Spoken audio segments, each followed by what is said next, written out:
नमस्कार दोस्तों, मैं मधुलिका आप सबका स्वागत करती हूँ आपके अपने YouTube चैनल जिसका नाम है मधुलिका UPRPL। मैं हूँ मधुलिका। आज की कहानी एक सच्ची घटना है। गोरखपुर की ये बात है, यूपी से गोरखपुर की। वहां पे एक सगी चाची अपनी भतीजी की यानी जेठानी की लड़की को कैसे कोठे तक पहुंचाती हैं, आइए जानते हैं। बहुत ही इमोशनल और रोचक कहानी है। इसको सुन के यकीन मानिए आप लोगों के आंसू नहीं रुकेंगे। किसी ने किसी का इतना मजबूरी का फायदा उठाया। तो दोस्तों चलिए कहानी में आगे बढ़ने से पहले एक रिक्वेस्ट यही है, अगर आप इसे में नए हैं तो प्लीज सब्सक्राइब माय चैनल। बगल में बेल आइकन है उसे भी प्रेस कर दीजिए, जैसे मैं कोई नया वीडियो डालूं उसका नोटिफिकेशन सबसे पहले आप तक पहुंचे। और दोस्तों प्लीज वीडियो को लाइक कर दीजिए और कमेंट करके जरूर बताइएगा कि वीडियो कैसी लगी। ऐसे ही मेरा आगे हौसला बढ़ता रहे। तो दोस्तों एक लड़की रहती है, उसके माँ बाप नहीं रहते हैं। लड़की का नाम सन्नो रहता है। और दोस्तों एक सन्नो के माँ बाप नहीं रहते हैं, उसके एक चाची चाचा रहते हैं। और वो लड़की जो है चाची चाचा के यहाँ रहती है। सन्नो इस समय 17 साल की हो रही थी और वो अपने चाची चाचा के यहाँ ही रहती है। और चाचा जो है उसके बाहर रहते हैं। वो 2-4 महीने में एक आध दिन के लिए आते हैं। अब चाची और वो रहती है। चाची की कोई संतान नहीं होते, यानी चाची के ना कोई लड़की रहता है और ना कोई लड़का रहता, कुछ भी ना लड़की लड़का कुछ नहीं रहता है। सन्नो ही रहती है। सन्नो जो है इंटर पास कर चुकी थी। घर का जितना काम था वो सब सन्नो संभालती थी, क्योंकि सन्नो के माँ बाप करीब 4-5 साल पहले इस दुनिया को छोड़ के चले गए थे। अब सन्नो का कोई नहीं था, जिसकी वजह से जो उनके चाचा जी थे अपने घर लिवा लाए थे। सन्नो की रोज देखभाल होती थी। जब तक चाचा जी रहते थे तब तक तो सन्नो अच्छे से रहते थे दिन। और जब चाचा जी चले जाते थे तो चाची जी घर का सारा काम करवाती थी। सन्नो को लगता था कि चलो कोई बात नहीं, मेरे माँ बाप यही हैं, मैं इनकी चाची की सेवा करूंगी। और चाची के साथ रहती थी। सन्नो घर का काम काज करती थी मगर खुश थी। और सन्नो देखने में बेतहाशा सुंदर थी, इतनी सुंदर कि क्या बताया जाए, एकदम गुलाब जैसे थी। वैसे भी मुस्लिमों की घर की जो लड़कियां रहती हैं वो बहुत ज़्यादा सुंदर है, मुहन्नम में बहुत ही ज़्यादा सुंदर रहती। वैसे ही सन्नो के ऊपर जब सूर्य की किरणें पड़ती हैं तो सन्नो का गोरा बदन एकदम चमक जाता था। सन्नो घर के बाहर कभी नहीं जाती थी। सन्नो को घर के बाहर अलाउ नहीं था। अब सन्नो के घर में ही सन्नो की जो चाची थी उनका एक भाई था। भाई का नाम जो है सलीम रहता है। सलीम जो है वो 23 साल का रहता। अब वो सन्नो को पहली नज़र में ही पसंद कर लेता, क्योंकि इनके यहाँ शादी जो है रिश्तेदारों में ही हो जाती है। अब वो पसंद करता है, सन्नो भी मने मन उसको पसंद करने लगती है। जब सन्नो की तरफ वो देखता है तो सन्नो एकदम खुशी से एकदम गुलाबी हो जाती है। और सुंदरता ऐसे ही थी, उनके गाल और भी गुलाबी गुलाबी हो जाते हैं। सन्नो थोड़ा सा मुस्कुरा देती है, क्योंकि जब भी वो सन्नो के चाची के भाई आते थे सन्नो ही खान पियन का जो भी था सब सन्नो ही देखती थी। एक दिन क्या होता है कि सन्नो की जब चाची हैं तो सन्नो घर का चाची जी अपने कमरे में आराम कर रही थी। अक्सर क्या होता है कि चाची जल्दी कमरे में, दोपहर का टाइम था, चाची जल्दी कमरे में आराम करने चली जाती। सन्नो को घर का काम करना रहता था। सन्नो को देर हो जाती थी। दोपहर के वही 1:30 के 2 बज रहे थे। सन्नो किचन साफ कर रहे थे, क्योंकि सन्नो जब तक घर का सारा काम नहीं निपटाती उसे आराम करने का मौका नहीं मिलता था। अब सन्नो अपने किचन में काम ही कर रही थी। तब तक देखती हैं एक लंबा सा आदमी आया और गेट के पास आके खड़ा हुआ है। सन्नो जब किचन से देखती हैं कि कोई मेन गेट में आया है, सन्नो एक बार चाची को आवाज देती हैं, मगर चाची उस समय आराम कर रही थी। चाची का कमरे का गेट बंद था, अंदर से ऐसे उड़काया हुआ था। अब जो सन्नो है, सन्नो गेट के पास जाती हैं। सन्नो जैसे ही देखती हैं कि एक लंबा चौड़ा सा आदमी जिसकी एज कम से कम 45 साल होगी, वो मेरे सामने खड़ा है और उसकी नज़र जो है इतनी गंदी सी नज़र थी। वो सन्नो को देखे जा रही थी, देखे जाए। सन्नो की नज़र जैसे ही उस आदमी पे पड़ती है, वैसे ही अपने दुपट्टे से अपने चेहरे को ढकते हुए और अपने बदन को ढकते हुए वो करती। अब जैसे ही वो आदमी देखता है, वैसे कहता है, अरे तुम तो बहुत सुंदर हो। अब सन्नो को जब ये बात सुनाई देती कि तुम बहुत सुंदर हो, मानो कोई गाली दे रहा हो, क्योंकि सन्नो को लग रहा था कि मेरी जवानी का कोई गलत सेंस लगा रहा और गलत तरीके से मुझे बोल रहा। इसकी वजह से सन्नो को बहुत ज्यादा गुस्सा आ रही थी और सन्नो एकदम शर्म से लाल लाल हो जा रही थी। सन्नो बहुत परेशान थी। सन्नो ने चाची को आवाज दिया। सन्नो ने गेट बंद करने की कोशिश की, मगर जो वो आदमी था वो गेट पे हाथ रखे हुए था, जिसकी वजह से गेट नहीं बंद हुआ। अब सन्नो वहां से चली आती है, चाची के पास जाती है और चाची से कहती है, देखिए कोई आया है।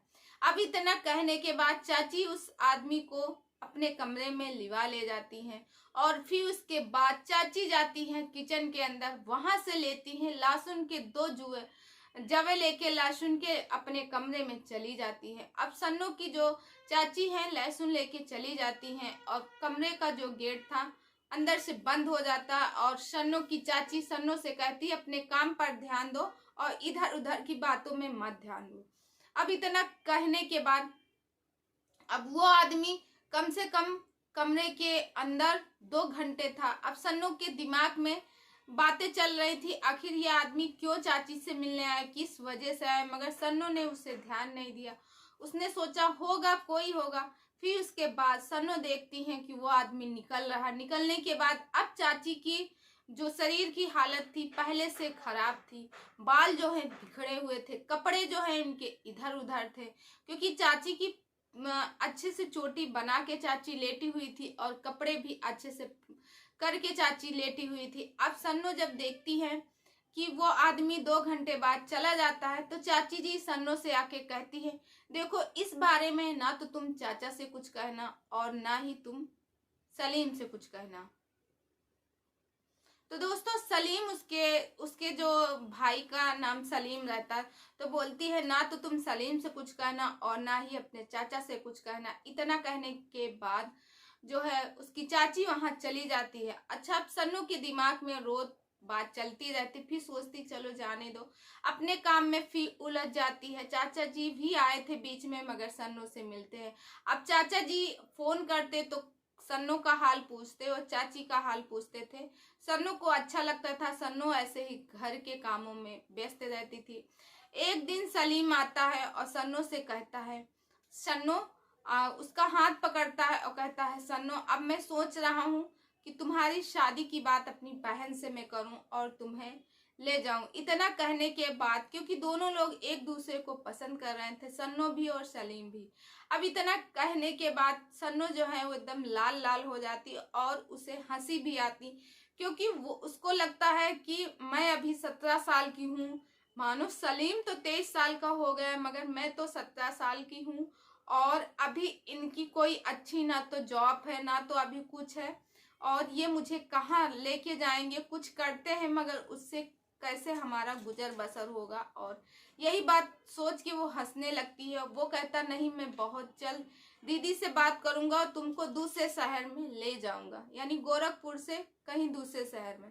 अब इतना कहने के बाद वो चला जाता है। फिर उसके बाद दोस्तों अब दूसरे दिन क्या होता है, फिर दूसरे दिन अब सन्नो देखती है कि दूसरे दिन वो आदमी, फिर सन्नो काम कर रही थी घर का, दूसरे दिन वो आदमी आता है, डायरेक्ट कमरे के अंदर चला आता। आज ना तो गेट बजाता ना तो कुछ, और कमरे के अंदर चाची के चला जाता है।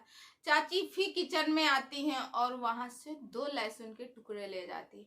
अब इतना करने पर मैं परेशान थी, यानी सन्नो परेशान थी। वो सोचती मैं चाची के कमरे में क्या कैसे जाऊं, किस बहाने से जाऊं, मुझे पता चले ये आदमी आखिर आता क्यों है, क्योंकि सन्नो ने जो है सलीम से भी नहीं बात कर पाई इस बारे में कि वो कौन है कैसे है। अब उसके बाद सन्नो जो है कुछ कान लगा के सुनने की कोशिश करती है। वहां पे सलीम जो है वहां पे अपनी चाची की बात, मगर चाची की बातों से नहीं, तब तक अंदर से आवाज आती है, क्योंकि जो आदमी था चाची के साथ में उसको प्यास लगती है। चाची देखती है वहां पानी नहीं है, वो आवाज देती है सन्नो को, कहती है कि फ्रिज से पानी का बोतल लेके आओ। अब सन्नो वहां पे फ्रिज से पानी का बोतल लेके जाती हैं। जैसे ही सन्नो पानी का बोतल लेके जाती, वैसे ही उस आदमी की नजर फिर उस सन्नो पर पड़ती है और कहती है कहता है ये तुम्हारी बेटी है? अरे ये तो बहुत ही सुंदर है और ये तो अब जवान हो चुकी है, क्यों ना इसकी शादी कर दो। इतना कहने पर जैसे लग रहा था कि वो सन्नो को लग रहा था कि जैसे ये मुझे गाली दे रहा है। सन्नो फिर शर्म से सार सार हो जाती है और अपने बदन को भी छुपाने लगती है। उसकी चाची भी उसमें हाँ में हाँ करती है और कहती है अब मेरी उतनी एज नहीं है, इसकी जिम्मेदारी मेरे ऊपर ही है, मुझे ही कहीं इसके लिए लड़का ढूंढना ही होगा। आप सही कह रहे हो। अब सन्नो को लगता है, वो आदमी चला जाता है। अब सन्नो देखती है अपनी चाची को आपत्तिजनक में, उसके बाल आज बहुत ज्यादा बिखरे थे, कपड़े उसके इधर उधर थे। वो सोचती है ये आदमी ऐसा क्या चाची के साथ करता है जिसकी वजह से चाची के कपड़े फैले हुए हैं, इधर उधर बाल फैले हुए हैं और चाची का कमरा भी अस्त व्यस्त है, बेडशीट भी उनकी अस्त व्यस्त है। मगर इतना कहने पर चाची कहती है तुम जाओ यहाँ से। अब सन्नो चली आती है। सन्नो के दिमाग में अजीब गरीबों के क्वेश्चन चलते रहते। सन्नो सोचती है अगर अब सलीम आएगा तो मैं उससे बताऊंगी, पूरी बात बताऊंगी। अब उसके बाद सन्नो फिर दूसरे दिन वही झाड़ू लगाती है। उसके बाद सन्नो देखती है कि कुछ लहसुन के उसको जवे मिलते हैं। वो सोचती है चाची ये लहसुन क्यों लेके जाती है कमरे के अंदर, आखिर ये लहसुन का क्या राज है, लहसुन से क्या करती है। इतना कहने के बाद फिर एक दिन वो आदमी आता, फिर चाची के कमरे में जाता। अच्छा, जब आदमी चाची के कमरे में जाता है उसी समय जो सलीम है वो 2 घंटे से अंदर रहता। अब सलीम जो आदमी आता उसको निकलने का समय रहता और सलीम की एंट्री होती है। सन्नो सोच लेती आज मैं पूरी तरह से सलीम से बता ही दूंगी, मगर सन्नो के बताने से पहले ही सलीम देख लेता उस आदमी को और देखने के बाद सीधा अपनी बहन के कमरे में जाता है। अब आपस में चाची और सलीम की खूब बातें जोर जोर से हो रही थी। दोनों लोग आपस में बात कर रहे थे। सलीम उसकी चाची भी सलीम को उल्टा सीधा बोल रही थी, ऊट पटांग के शब्द बोल रही थी, गाली भी दे रही थी और सलीम भी कर रहा था एक दूसरे से। अब छोटा सा घर था जिस घर में सन्नो रहती थी, सन्नो की चाची का घर। उसके बाद गुस्से से सलीम उस कमरे में चला जाता स्टोर रूम में और अंदर से गेट बंद कर लेता। अब खाना के लिए कैसे हिम्मत करे। अब वो चाची से कहती है चाची जी खाना खा लो। चाची कहती है तुम खाना खा के सो जाओ, मेरी चिंता मत करो। अब वो सोचती है चलो ठीक है, अभी सलीम का मूड खराब है, मैं सुबह सलीम से पूछूंगी, बात करूंगी। इतना कहने के बाद सलीम सुबह बहुत जल्दी उठ के चला जाता, किसी से बात नहीं करता। अब चाची जी का भी मुंह फूला हुआ था। चाची जी से मैं पूछती हूँ कैसे भी करके हिम्मत करके वो चाची से सन्नो पूछती है चाची जी क्या हुआ। वो कहती है सब किया धरा तो तुम्हारा ही है, तुम क्या पूछ रहे हो। इतना कहने के बाद वो जो सन्नो रहती है, सन्नो और घबरा जाती है। फिर चाची जी दोपहर को उसी दिन सन्नो से कहती है चलो तुम भी तैयार हो जाओ, मैं मार्केट जाऊंगी। ऐसे सन्नो को कभी चाची मार्केट नहीं लेके जाती। फिर उस दिन सन्नो तैयार हो जाती, अच्छा चलो चाची मैं मार्केट भी चलूंगी। वो चाची के साथ मार्केट जाती है। अब मार्केट में जैसे ही मार्केट पहुंचती है रिक्शे में बैठ के, अब सन्नो खुश रहती कि चलो आज बहुत दिन के बाद मुझे मार्केट जाने का मौका मिल रहा। फिर उसके बाद जब वो मार्केट में पहुंचती हैं तो मार्केट से जो रिक्शा रहता चाची और आगे, अब सन्नो हक बक हो जाती, चाची से बोलती अरे चाची मार्केट तो पीछे रह गया, आप कहाँ जा रहे हो। तो चाची बोलती हैं हमें इस मार्केट में नहीं, हमें आगे जाके सामान लेनी है। ऐसा बात करके और चाची मार्केट से एक गली के अंदर जाती हैं। वहां देखती है एक घर था जहाँ चाची लेके पहुंच जाती है। वो पूछती है अरे चाची यहाँ कैसे लेके आ गए। तो कहती है कि चलो तुम्हें किसी से मिलवाना है, हमारी एक सहेली है सन्नो, उससे तुम्हें मिलवा रहे हैं। अब वहां जाके वो देखती है एक औरत रहती है जो कि मोटी मोटी सी रहती, पान खा रही थी। वहां जाके वो जैसे ही गेट बजाती है वो कहती है आ गई हो। इतना कह के जैसे लग रहा था कि सन्नो को कि सन्नो का ही इंतजार हो रहा। अब सन्नो जैसे ही पहुंची है वैसे ही वो देख के कहती है बहुत ही सुंदर, जितने तुमने बताया था उससे लाख गुना सुंदर है। अब मेरी उसकी जो सन्नो की सुंदरता को ही देख के सब परेशान थे। अब सन्नो फिर अपने बदन को छुपाते हुए और फिर उसकी चाची कहती है तुम यहीं पे बैठो, मुझे कुछ काम है, मैं अभी आके तुम्हें ले जाऊंगी।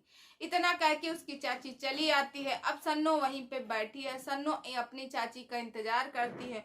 और जो वहां पे रहती है उसके बाद जो वहां पे रहती है सन्नो को लेके जाती है, उनका नाम रहता है बेगम फातिमा। अब बेगम फातिमा उनको वहां से लेके जाती हैं और देखती हैं जैसे ही अंदर कमरे में सन्नो जाने के लिए तैयार नहीं रहती। वो कहती तुम थक गई हो, चलो थोड़ा सा आराम कर लो।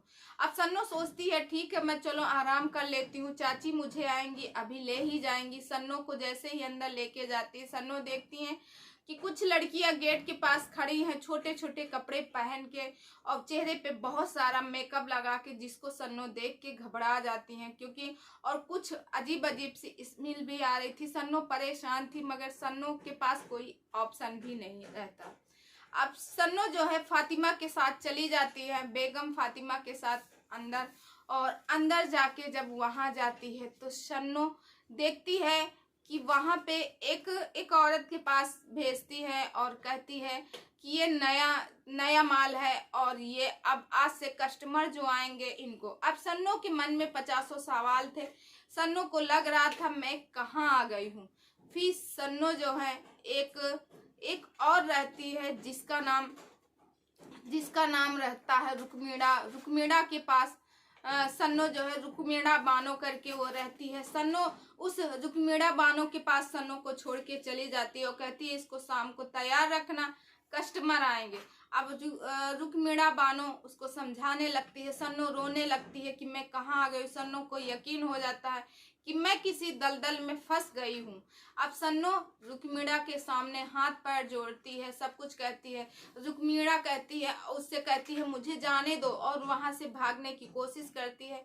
वो कहती है देखो ये ऐसा है, यहाँ जो एक बार इस गेट के अंदर आ जाता है, आने के लिए तो गेट है मगर जाने के लिए कोई रास्ता नहीं है।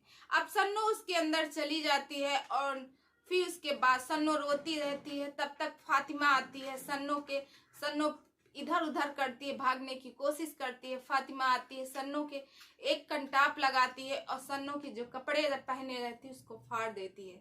अब सन्नो उसी शर्म के मारे लिपट जाती है, रोने लगती है और कहती है इसको उस कमरे में ले जाओ जहाँ 2 कस्टमर बंधे हुए थे। तुम्हारी जैसी लड़कियां यहाँ रोज आती हैं और तुम्हारी चाची अब कभी नहीं आएंगी। वो तुम्हारे लिए मुझसे बहुत ज्यादा रकम लेके गई हैं, वो तुम्हें बेच के गई हैं। अब इसमें तुम्हारे ऊपर सिर्फ और सिर्फ मेरा हक है। इतना जहाँ वो सन्नो फातिमा की बात सुनती है, उनसे कहती है ये कैसे हो सकता है, मुझे यकीन नहीं है क्योंकि वो चाची नहीं मेरी माँ थी। सन्नो बहुत परेशान रहती है। फिर उसके बाद जो उस सन्नो के साथ जो रुक्मीड़ा रहती है, रुक्मीड़ा उसको समझाती है, रुक्मीड़ा बानो करके कहती है देखो मैं भी तुम्हारे जैसे आई थी, तुम तो भला 17 साल की हो, मैं जब आई थी सिर्फ 13 साल की थी। उसको पूरी अपनी कहानी बताती है कि यहाँ जो एक बार आ जाता वो कभी नहीं जाता। अगर तुम ज्यादा रोगी वो करोगी तो तुम्हें मारेंगे पीटेंगे और तुम्हारी जिंदगी खराब हो जाएगी, तुम्हें खाना भी नहीं। अब यही मान के चलो यही तुम्हारी जिंदगी है। वो कहती है मैं कुछ नहीं, मैं ऐसा नहीं करूंगी, मैं वैसा नहीं करूंगी। फिर जो जैसे ही फातिमा आती है बोलती है कस्टमर आने के लिए तैयार हैं, इसको लेके जाओ।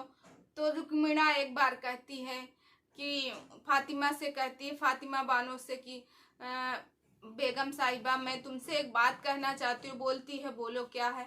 कहती है ये तो अभी इसकी एज कम है, इसको नाचने गाने में अभी लगाते हैं, नाचने वाले में, और इसको अभी कस्टमर के पास नहीं भेजते हैं, क्योंकि अगर ये फिर बीमार हो जाएगी फिर आगे हमें रकम नहीं मिलेगी जो हम लोग चाहते हैं। इसको अभी नाचने गाने में लगाते हैं, और जब ये थोड़ा और बड़ी हो जाएगी, थोड़ा और जवान हो जाएगी, 2-3 साल बाद, तब हमें बहुत अच्छी रकम मिलेगी। अच्छा, फातिमा की समझ में ये बात आ जाती। फातिमा कहती है अच्छा चलो ठीक है, तुम जैसा बोल रहे हो रुक्मीड़ा बानो वैसा ही होगा, इतना कह के चली जाती है। तब फिर उसके बाद वो सन्नो से कहती है देखो मैंने तो तुम्हें बचा लिया कुछ दिनों के लिए, मगर आगे तुम नहीं बच सकती हो, अब यही मानो यही तुम्हारी जिंदगी है। उसके बाद वो कैसे भी करके उसको, रुक्मीड़ा जो रहती है वो थोड़ा सा सन्नो से लगाव रखती है, सन्नो को डांस वांस सिखाती है, वो भी नाचने में। पहले सन्नो को नाचना नहीं आता, मगर रुक्मीड़ा खूब बताती। अब सन्नो सोचती है मानो यही मेरी जिंदगी है, और एक दिन सोच रही थी काश मेरे माँ बाप जिंदा होते तो आज मेरी ये हालत नहीं होती। रुक्मीड़ा कहती है तुम्हारी तो चाची ने तुम्हारे साथ किया, मेरी तो सगी माँ ने मुझे छोड़ के यहाँ गई थी, क्योंकि वो अपनी बेटी मुझे कभी नहीं मानी थी, उसको तो सिर्फ पैसे ही चाहिए थे। उसके बाद दोस्तों क्या होता कि अब ये बंद, अब दूसरे दिन अब सन्नो ऐसे ही काम करने लगी, डांस में वो हो गई, घुल मिल गई। जो पुरानी लड़कियां थी वो ज्यादा अच्छा डांस करती थी, मगर धीरे धीरे सन्नो भी डांस करना सीख गई। और रुक्मीड़ा कहने लगी कभी कभी जब सन्नो को तैयार कर रही थी तो उससे सन्नो से कही कि हमारी लड़कियों की सुंदरता ही हमें खा जाती है, तुम अगर आज इतनी सुंदर ना होती तो शायद इस जगह ना आती, इतना उससे कह रही थी और उसको तैयार कर रही थी। क्योंकि एक कस्टमर आया था, उसे आज बहुत अच्छी रकम मिल रही थी, क्योंकि उसके लिए सिर्फ एक रात के लिए 2 लाख रुपए एक देने के लिए तैयार था, और उसकी एज 50 साल थी। अब जब रुक्मीड़ा बानो सन्नो को तैयार कर रही थी, सन्नो रो रही थी कि मुझे नहीं, वो कहती है कि देखो तुम समझो कि तुम्हारी जो है, तुम आज जाओगी किसी के पास तो समझो वो एक दिन के लिए ही तुम्हारा पति है। उसको समझाने लगी ज्यादा चिल्लाना नहीं, ये नहीं करना, जो कह रहा हो वैसे तुम कर लेना, नहीं तो फिर तुम्हारे लिए मुश्किलें बहुत ज्यादा हो जाएंगी। तुम्हें जो है फातिमा ना तो खाने के लिए देगी और ना ही पीने के लिए, तुम्हें और मारेगी। इस तरह वो उसको समझा रही थी। अब जैसे ही रुक्मीड़ा जो है उसको लेके जाती कमरे तक और उसको 2 लहसुन के जवे दे देती। अब 2 लहसुन के जवे देती है और उससे कहती है तुम इसको, इसका जो रस है अपनी नाभि में लगा लेना, इसको लगाना नहीं भूलना। और फिर उसके बाद वो अपनी नाभि में वो रस लगा लेती। जैसे ही जाती, सन्नो ने सोचा था उस आदमी के पास में जा रही हूँ और जाके उससे हाथ पैर जोड़ूंगी और उससे कहूंगी मुझे छोड़ दो, मगर कहते हैं ना कि जो ऐसी जगह में जब जाते हैं आदमी तो वो सब ड्रिंक किए थे, पैसा वाले थे, उनको लग रहा था कि सिर्फ सन्नो के जिस्म से ही। जैसे ही सन्नो कमरे के अंदर जाती है तो वहां पे उसको एक लाइट जलती है, छोटे कलर का पीले वाला लाइट जल रहा था कमरे के अंदर। जब सन्नो जाती है तो सन्नो देखती है अंधेरा था और उसे कोई बैठा हुआ था बेड में। सन्नो देख के डर जाती, बाहर आ जाती। फिर उसके बाद वो आदमी उसका हाथ पकड़ता, सन्नो उसके आगे हाथ जोड़ती, भीख मांगती कि मुझे छोड़ दीजिए, मुझे, मेरे साथ कुछ मत कीजिए, मैं बिन माँ बाप की बच्ची हूँ, मुझे कुछ नहीं, मेरी चाची ने ऐसा। वो कहता है कि तुम्हारे जैसी लड़कियों को मैंने बहुत देखा। फिर उसके बाद रात भर सन्नो के साथ वही होता है जिसका सन्नो ने कभी नहीं सोचा था, और सन्नो के साथ वही सब होता है। सन्नो एक बार वैसा सोचती है, 2 बार उसके साथ वैसा पूरी रात चलता है। फिर रात के 4 बजे सन्नो जो है बेहोश हो जाती है, फिर वो आदमी उसको छोड़ के चला जाता है। वैसे ही रुक्मीड़ा जब आती है तो देखती है सन्नो को बेहोश हो गई। जब सन्नो की होश आती है तो रुक्मीड़ा की गोदी में सन्नो रहती है। अब सन्नो जो है रुक्मीड़ा को लिपट के बहुत रोती है, 2 दिन तक खाना पानी कुछ नहीं खाती, रोती रहती है और रो रो के उसका बुरा हाल था। तब भी उसके बाद जो रुक्मीड़ा रहती है उसको समझाती है देखो सन्नो, अब एक दिन हो या रोज दिन, पहले पहले दिन दिक्कत होती, पहले पहले दिन परेशानी होती, फिर उसके बाद तो तुम्हारी भी इसमें आदत हो जाएगी, तुम्हें भी इसका लत लग जाएगा, परेशान न हो, ऐसे ही मेरे साथ भी हुआ था। मुझे तो कोई समझाने वाला नहीं था। अब फिर उसके बाद दूसरा कस्टमर आता, फिर वो लहसुन देती है, फिर उसको तैयार करती है। वो कहती है ये लहसुन का क्या राज है?